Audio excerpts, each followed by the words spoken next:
Notre Dieu est bon. Et Dieu est bon en tout temps. Notre Sauveur, mais aussi notre Seigneur, est aux côtés de ceux et de celles qui répondent à son appel, qui répondent à son invitation, qui savent se tourner vers lui, s'approcher de lui, le chercher, aller à sa rencontre. Et c'est ce que je voudrais partager avec vous ce matin, au travers de ce que nous allons lire dans l'évangile de Jean, au chapitre 11. On va prendre le temps de lire presque tout ce chapitre. Il m'a été difficile de faire autrement que de lire une grande partie de ce chapitre. Ce chapitre nous parle des 7 miracles relatés par l'évangéliste Jean. Ce miracle, c'est celui de la résurrection de Lazare.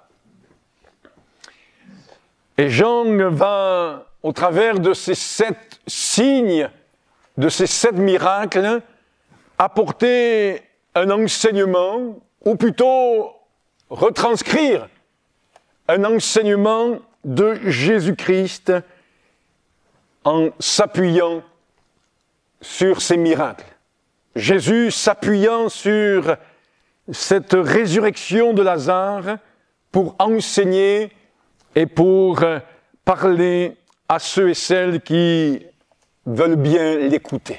Évangile de Jean, chapitre 11, verset 1. Il y avait un homme malade prénommé Lazare de Béthanie, village de Marie et de Marthe, sa sœur. C'était cette Marie qui oignit de parfum le Seigneur et qui lui essuya les pieds avec ses cheveux, et c'était son frère Lazare qui était malade. Cet épisode, mentionné là dans ce verset, est relaté au chapitre suivant. Voilà. Alors des fois, dans la chronologie, il faut que nous puissions bien comprendre qu'il y a des faits qui sont relatés et la chronologie, c'est autre chose. Verset 3. Les sœurs envoyèrent dire à Jésus, « Seigneur, voici celui que tu aimes est malade. » Après avoir entendu cela, Jésus dit, « Cette maladie n'est point à la mort, mais elle est pour la gloire de Dieu, afin que le Fils de Dieu soit glorifié par elle. » Or, Jésus aimait Marthe et sa sœur et Lazare. Lorsqu'il eut appris que Lazare était malade, il resta 2 jours encore dans le lieu où il était, et il dit ensuite aux disciples, « Retournons en Judée. » Les disciples lui dirent, « Rabbi, les Juifs tout récemment cherchaient à te lapider, et tu retournes en Judée ?» Jésus répondit, « N'y a-t-il pas 12 heures au jour? Si quelqu'un marche pendant le jour, il ne bronche point, pendant qu'il voit la lumière de ce monde. Mais si quelqu'un marche pendant la nuit, il bronche parce que la lumière n'est pas en lui. » Après ces paroles, Jésus leur dit, « Lazare, notre ami, dort, mais je vais le réveiller. » Les disciples lui dirent, « Seigneur, s'il dort, il sera guéri. » Jésus avait parlé de sa mort, mais ils crurent qu'il parlait de l'assoupissement du sommeil. Alors, Jésus leur dit ouvertement, « Lazare est mort. Et à cause de vous, afin que vous croyiez, je me réjouis de ce que je n'étais pas là. Mais allons vers lui. » Sur quoi Thomas, appelé Didyme, dit aux disciples, « Allons aussi afin de mourir avec lui. » Jésus, étant arrivé, trouva que Lazare était déjà depuis 4 jours dans le sépulcre. Et comme Béthanie était près de Jérusalem, à 15 stades environ, 3 kilomètres, beaucoup de Juifs étaient venus vers Marthe et Marie pour les consoler de la mort de leur frère. Lorsque Marthe apprit que Jésus arrivait, elle alla au-devant de lui, tandis que Marie se tenait assise à la maison. Marthe dit à Jésus, « Seigneur, si tu avais été ici, mon frère ne serait pas mort. Mais maintenant, même, je sais que tout ce que tu demanderas à Dieu, Dieu te l'accordera. Jésus lui dit, ton frère ressuscitera. Je sais, lui répondit Marthe, qu'il ressuscitera à la résurrection au dernier jour. Jésus lui dit, je suis la résurrection et la vie. Celui qui croit en moi vivra même s'il meurt. Et quiconque vit et croit en moi ne mourra jamais. Crois-tu cela? Elle lui dit, oui Seigneur, je crois que tu es le Christ, le Fils de Dieu qui devait venir dans le monde. Ayant ainsi parlé, elle s'en alla, puis elle appela secrètement Marie, sa sœur, et lui dit, le Maître est ici et il te demande. Dès que Marie eut entendu, elle se leva promptement et alla vers Jésus. Car Jésus n'était pas encore entré dans le village, mais il était dans le lieu où Marthe l'avait rencontré. Les Juifs qui étaient avec Marie dans la maison et qui la consolaient, l'ayant vue se lever promptement et sortir, la suivirent, disant « Elle va au sépulcre » pour y pleurer. Lorsque Marie fut arrivée là où était Jésus et qu'elle le vit, elle tomba à ses pieds et lui dit « Seigneur, si tu avais été ici, mon frère ne serait pas mort. » Jésus, la voyant pleurer, elle et les Juifs qui étaient venus avec elle, frémit en son esprit et fut tout ému. Et il dit, « Où l'avez-vous mis ?» Seigneur, lui répondirent-ils, « Viens et vois. » Jésus pleura. Sur quoi les Juifs voyaient comme il l'aimait, et quelques-uns d'entre eux dirent, « Lui qui a ouvert les yeux de l'aveugle, ne pouvait-il pas faire aussi que cet homme ne meure point ?» Amen. La suite, c'est la résurrection de Lazare, et vous pourrez continuer à lire ce texte à votre domicile, il me semble. Au verset 28, nous avons lu ceci, « Le Maître est ici et il te demande. » C'est ce que Marthe va dire à sa sœur. Marthe avait reçu de la part de Jésus une mission très simple, c'est d'aller voir sa sœur Marie et de lui dire la chose suivante, le Maître est ici et il te demande. Il arrive très souvent que dans les évangiles, il y ait cette dimension de Maître. Lorsque Jésus donne des paraboles, il arrive souvent que dans ces paraboles, il est question d'un maître et de ses serviteurs. Et puis, la parabole se déroule et il y a une conclusion par rapport à ce que Jésus voulait enseigner. Par ailleurs, dans les évangiles, on s'aperçoit aussi que plusieurs fois, des gens viennent à Jésus et la traduction seconde, la traduction de la Bible, nous montre que ces gens, s'adressant à Jésus, l'appellent Maître. Mais quand on regarde un peu plus en détail dans le grec, puisque le Nouveau Testament a été écrit dans cette langue ancienne, on s'aperçoit que la plupart du temps, quand des gens parlent à Jésus et l'appellent Maître, le mot employé est le mot kurios. Et ça a été traduit par Maître ou Seigneur. Mais quand nous lisons dans ce verset, le verset 28, le Maître est ici et il te demande, le mot employé est le mot didaskalos. C'est le mot grec employé dans ce verset. Et c'est là où je veux, frères et sœurs, chers amis, en venir ce matin. En effet, il peut se traduire ce verbe ou ce mot, de la manière suivante. Celui qui enseigne. Mais aussi, et c'est peut-être surprenant au premier abord, celui qui dirige les répétitions d'une pièce. Sous-entendu, d'une pièce de théâtre. Celui qui va mettre en place, qui va orienter, qui va instruire, qui va amener à ce que cette pièce soit mise en scène et puisse faire un ensemble qui va être, on va dire, présentable, qui va être cohérent, et qui va avoir une suite, qui va avoir une introduction et une conclusion. Et en effet, nous voulons considérer que même si Jésus est le maître des temps et des circonstances, ce n'est pas de cette même grandeur que ce verset veut nous parler. La suite du récit, et nous ne l'avons pas lu, je la reconnais, nous montre que Jésus est celui qui est au-dessus de tout. Il est supérieur à toute chose. Il est le Seigneur, le Maître, et il va montrer sa puissance et sa grandeur dans cette situation en ressuscitant Lazare, comme il a eu l'occasion de ressusciter d'autres personnes. Et voici que, au travers de ce miracle, comme je le disais en introduction, cela va appuyer le fait que quelques instants avant, Jésus va dire « Je suis la résurrection et la vie.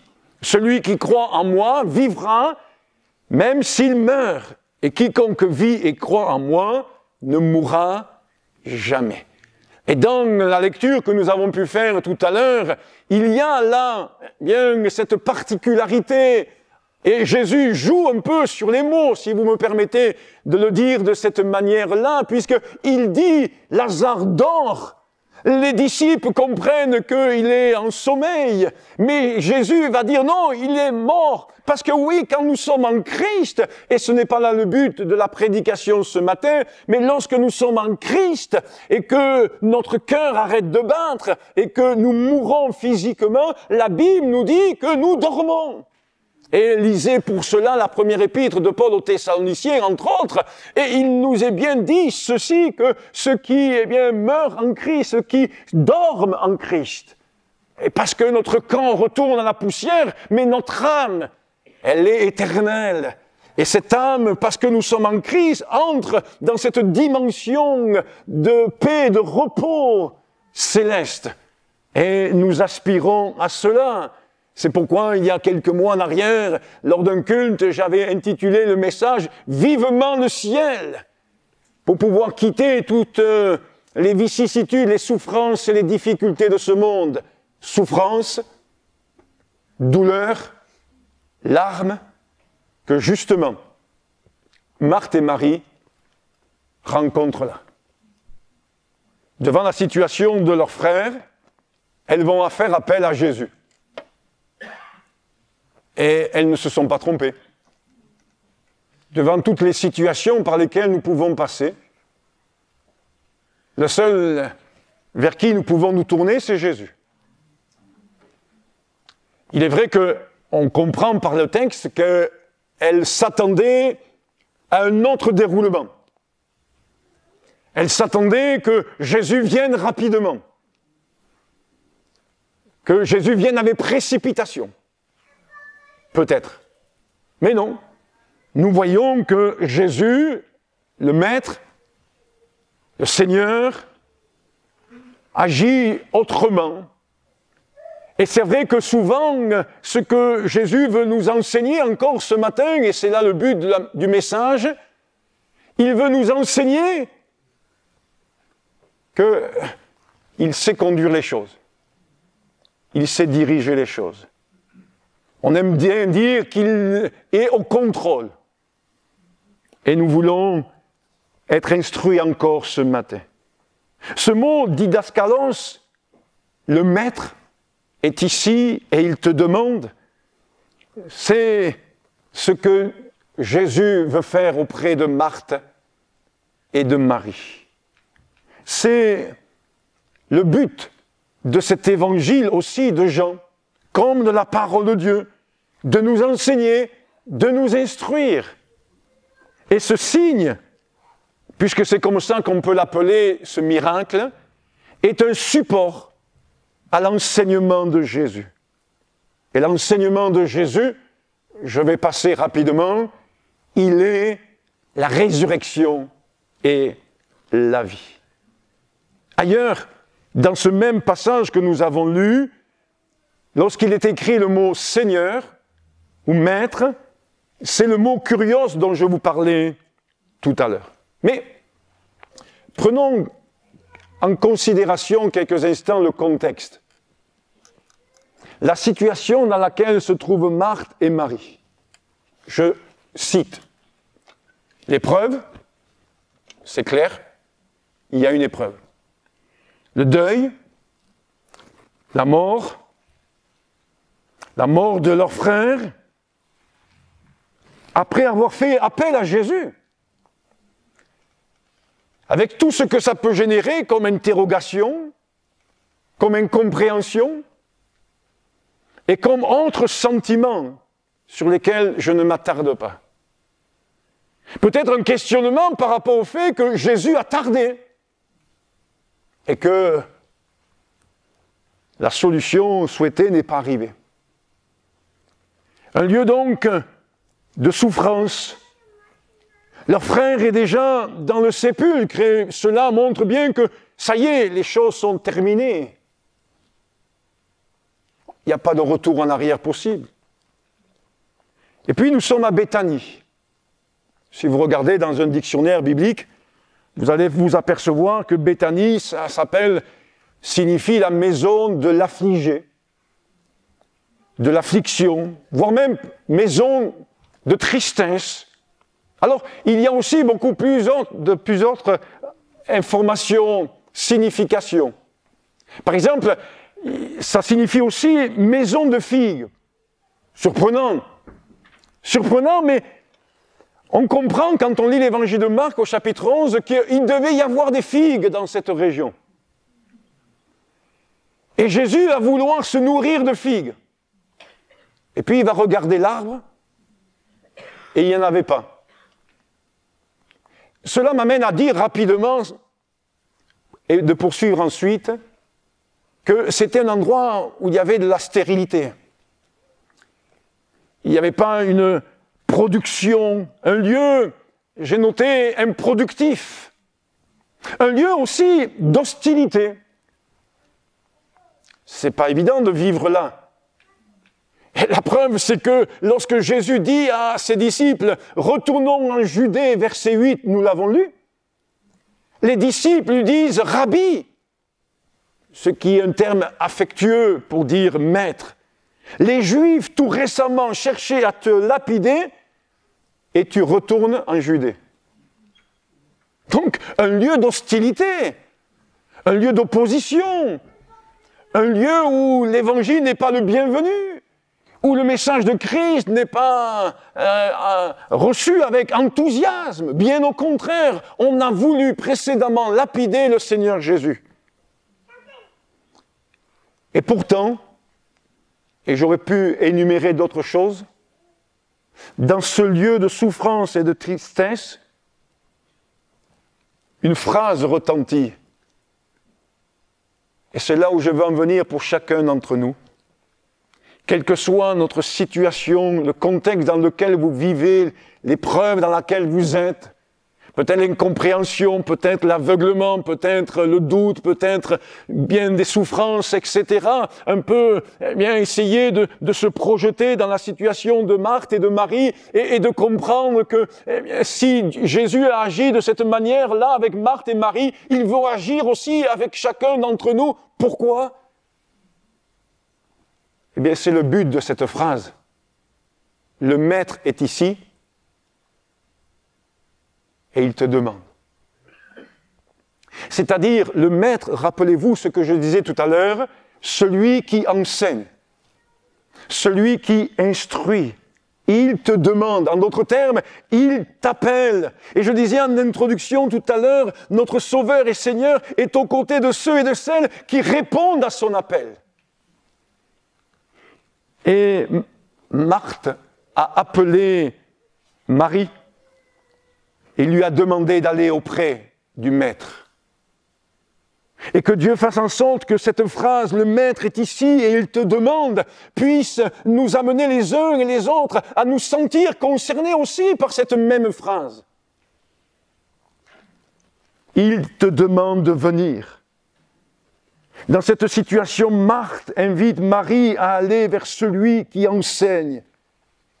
vers celui qui instruit, vers celui qui est capable de diriger nos vies, celui qui est capable de mettre en scène les choses pour que notre vie réussisse, s'épanouisse, se développe dans la foi et dans la connaissance même du Seigneur Jésus-Christ. Alors, je ne sais pas ce que vous auriez fait, vous, ce que vous auriez dit à la place de Marie. Je me suis dit, peut-être j'exagère, je ne sais pas, j'extrapole, mais j'ai essayé d'imaginer un peu le contexte, la situation, la douleur, la souffrance. Il nous est arrivé, Babé et moi, de nous retrouver dans le cadre du ministère, dans des familles où il y a eu un deuil d'une manière subite, de personnes jeunes, etc. Et là, Marthe dit à sa sœur, le maître est ici, il te demande. Peut-être que j'aurais dit, pas vous, j'aurais dit, mais c'est pas le moment. Des gens sont venus me consoler. Il y a des gens à la maison. C'est pas le moment. Ou peut-être, je me suis dit, Marie aurait pu dire, c'est un peu osé de sa part. Je l'appelle, il vient, et en fait il ne vient pas, il est en retard. Non, vous n'auriez pas parlé comme ça. Il est en retard. Celui qui l'aimait, puisque c'est marqué au tout début du texte, celui qui l'aimait est mort. Et maintenant, il est là, à l'entrée du village, et il me dit de venir. Je ne sais pas comment on aurait réagi. On l'appelle pour qu'il vienne, aurait pu dire Marie, et il tarde à venir, et maintenant, il veut me rencontrer. Je dirais avec un point d'exclamation, c'est maintenant qu'il arrive? C'est un peu trop tard. Vous n'auriez jamais dit ça. Ou vous n'avez jamais dit ça. Oui, parce que nous pouvons dire cela. Parce que nous ne saisissons pas tout, le plan de Dieu. Nous ne comprenons pas tout concernant l'œuvre de Jésus. Dans nos vies, dans nos cœurs. Alors c'est sûr que dans les circonstances des fois douloureuses, difficiles par lesquelles nous passons, nous souhaitons que même si Jésus arrive trop tard, entre guillemets, ça finisse comme l'histoire de Lazare. Mais il nous est dit que Marie n'a pas réagi comme moi j'aurais réagi. Dès que Marie a entendu « Le Maître est ici et il te demande », au verset 29, nous l'avons lu, dès que Marie eut entendu, elle se leva promptement. Promptement. La situation, les pleurs, le bruit, les propos tenus, parce que je vous ai parlé du contexte tout à l'heure, et la présence de toutes ces personnes qui, on ne l'a pas lu, mais un peu plus tard, vont dire ceci, mais il aurait pu, si nous l'avons lu, pardon, il aurait pu aussi faire en sorte que... Et vous aurez toujours des gens autour de vous qui vont vous dire ceci, ah oui, mais si tu as la foi, eh bien Dieu aurait pu faire en sorte que... Non? Si toi tu dis que Dieu existe, alors eh bien Dieu, dans son amour, il aurait pu faire en sorte que...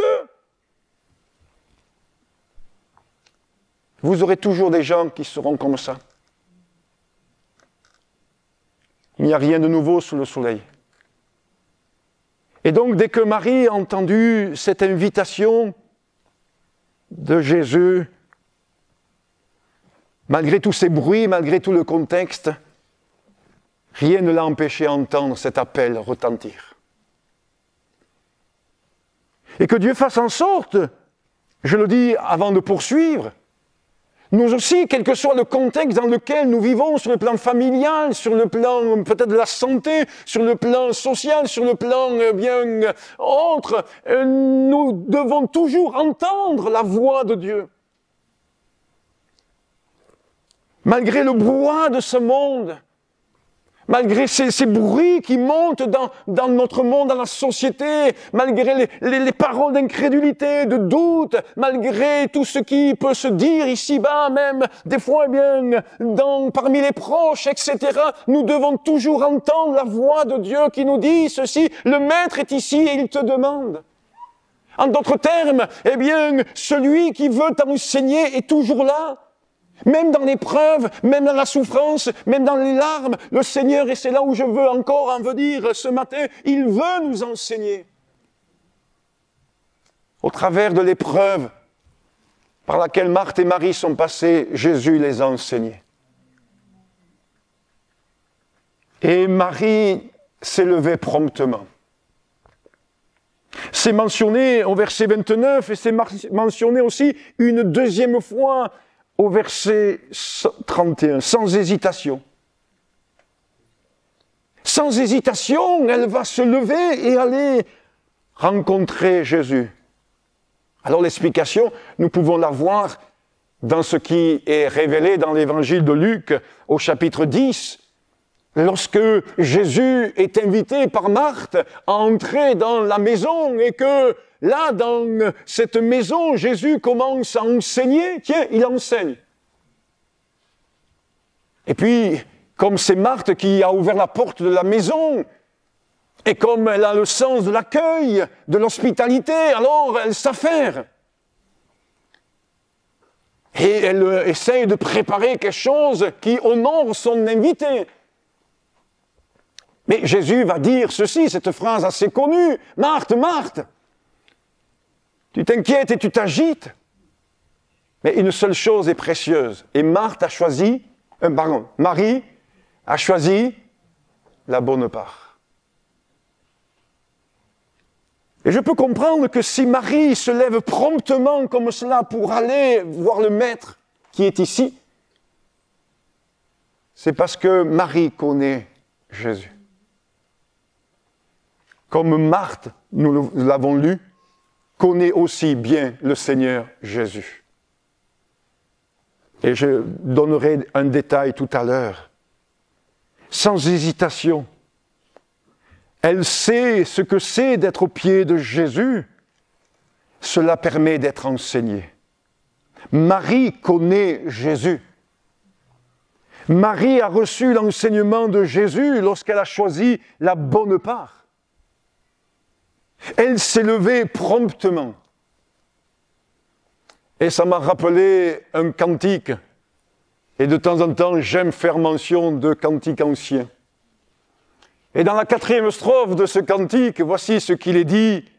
Seigneur, le cantique, le titre c'est Seigneur attire, mon cœur à toi, etc. Et la 4e strophe dit ceci, prompte, je m'élance pour t'obéir, prompte, je m'avance pour te servir, mais sous ton aile, loin du péché, Sauveur fidèle, tiens-moi caché, Sauveur fidèle, tiens-moi caché. C'est pour rappeler de bons souvenirs à certains. Prompte, je m'élance pour t'obéir. Quand même, il y avait l'épreuve. Il y avait une situation d'incompréhension. Je ne vais pas réitérer ce que j'ai dit tout à l'heure. Et malgré tout, cette femme Marie est prompte à servir Dieu. Prompte à aller vers Dieu. Prompte à aller entendre ce que Jésus veut lui dire.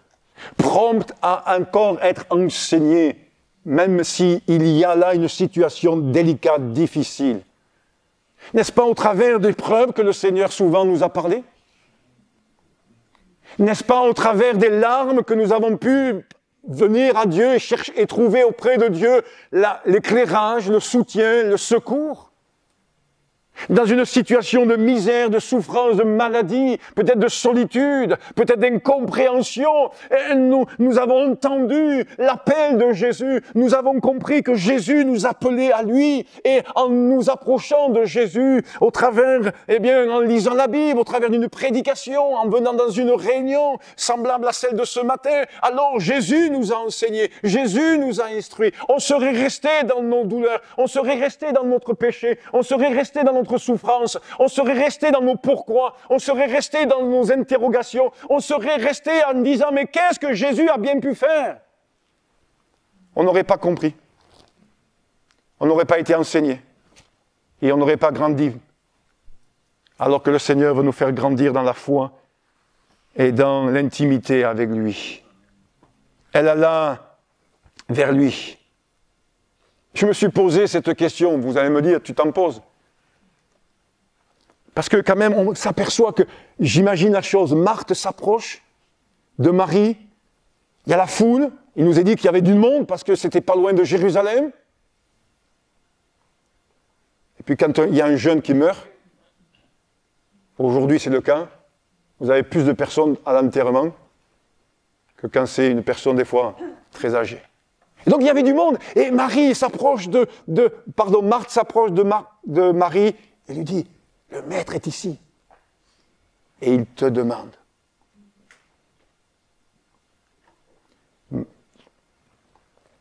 Je suis sûr que, et je me suis posé cette question, est-ce que Jésus aurait pu parler tranquillement à Marthe et à Marie si elles étaient restées au milieu de cette foule bruyante avec des pleurs, voire des paroles hostiles à Jésus? Et pour que Dieu nous parle, des fois, il faut se mettre à l'écart.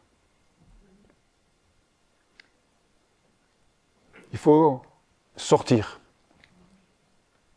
Sortir de ce brouhaha, sortir de nos interrogations, sortir de nos pourquoi. Et de pouvoir venir à l'écart. Et puisque vous connaissez l'Évangile, vous savez que plusieurs fois Jésus a dit à ses disciples, venons à l'écart. C'est difficile de parler de choses sérieuses, appliquées dans un brouhaha. Dans un brouhaha. Là où il y a de l'agitation, là où il y a de la musique très forte, là où il y a je ne sais quoi d'autre. Non, Jésus appelle Marie. En tout temps, chers amis, il est bon d'aller vers Jésus pour être enseigné.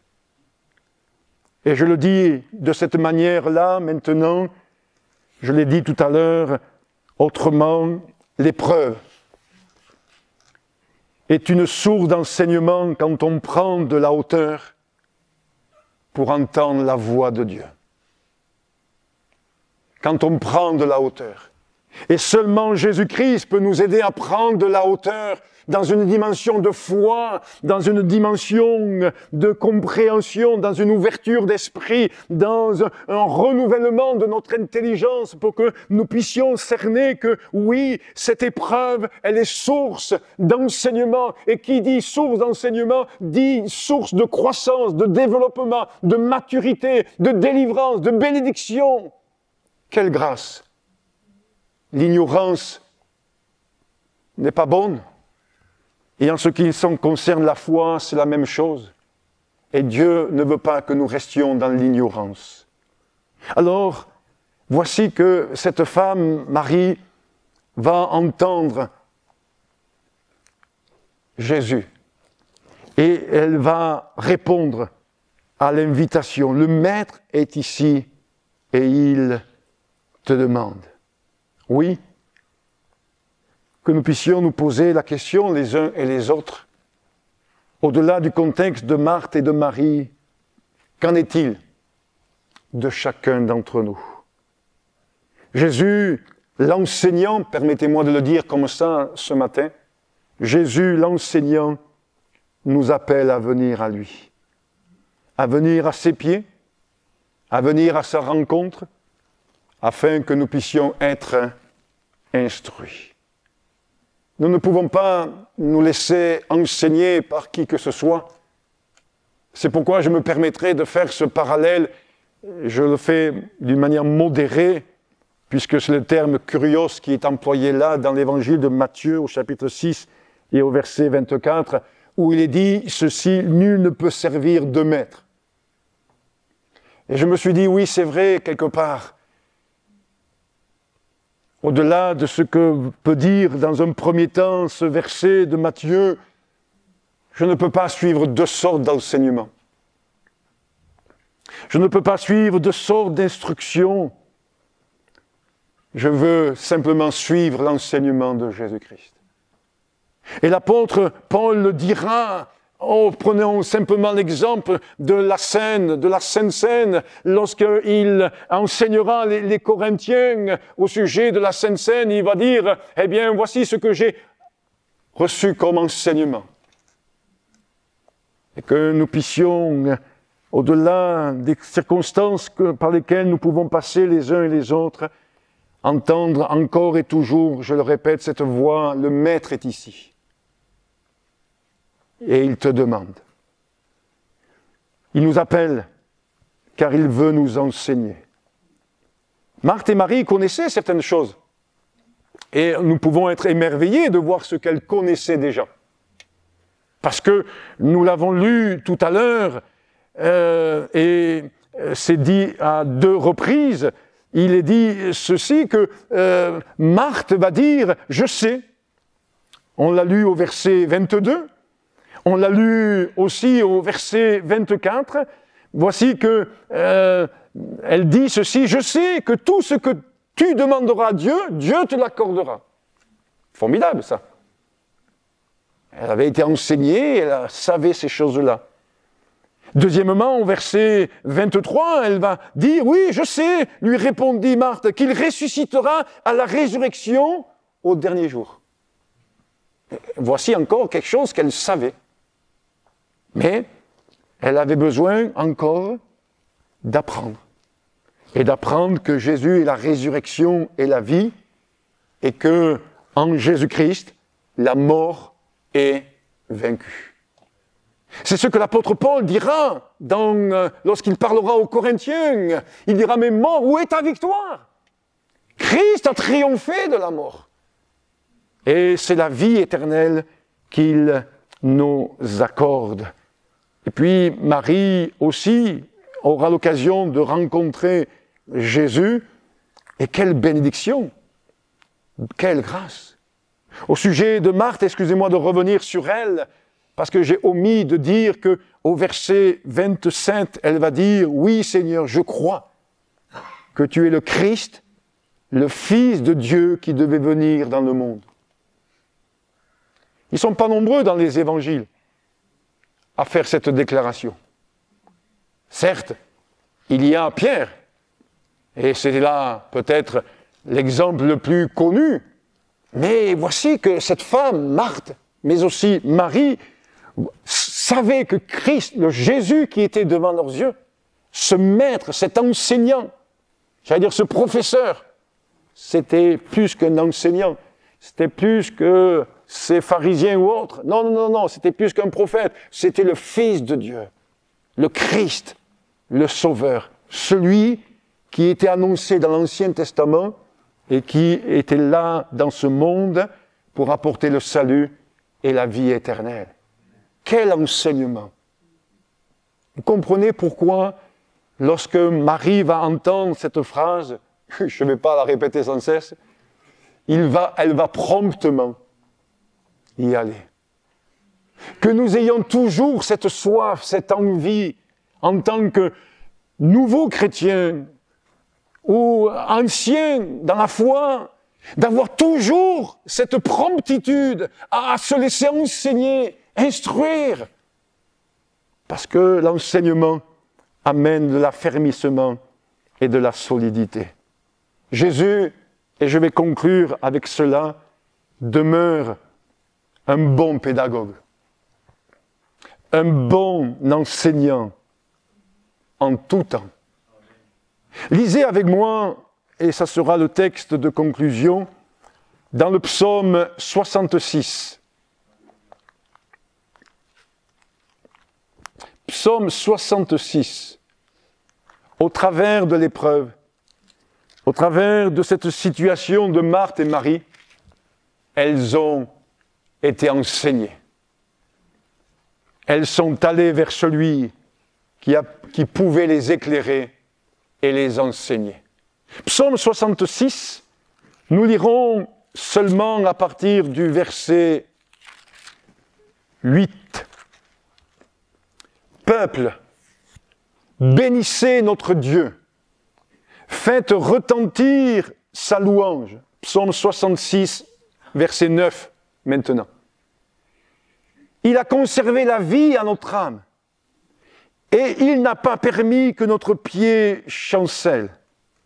Car tu nous as éprouvés, ô Dieu.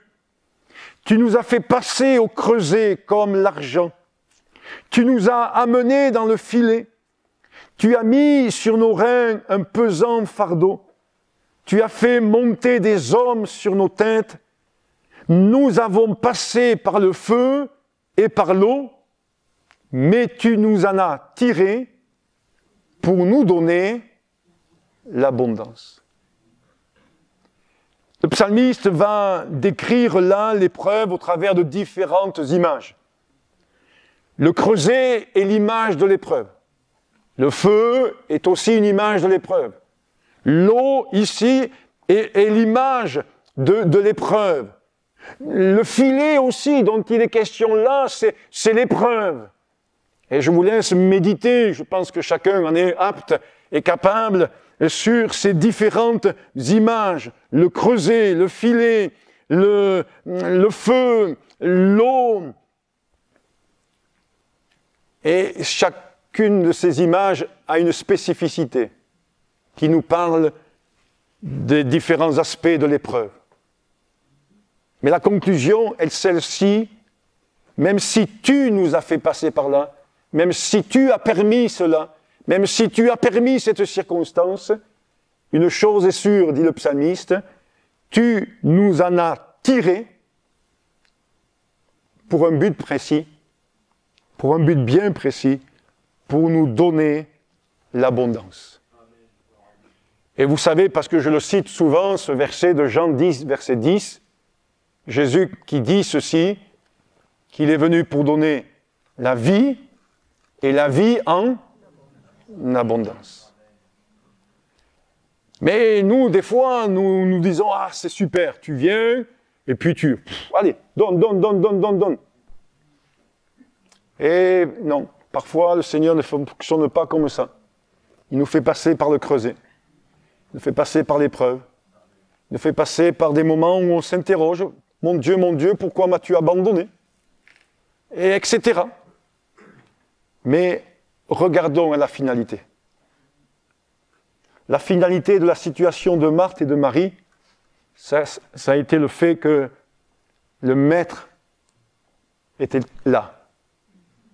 Pas comme elle le concevait, mais le Maître, l'enseignant, Jésus était là. Et elles sont allées auprès de Jésus. Et l'enseignement s'est poursuivi.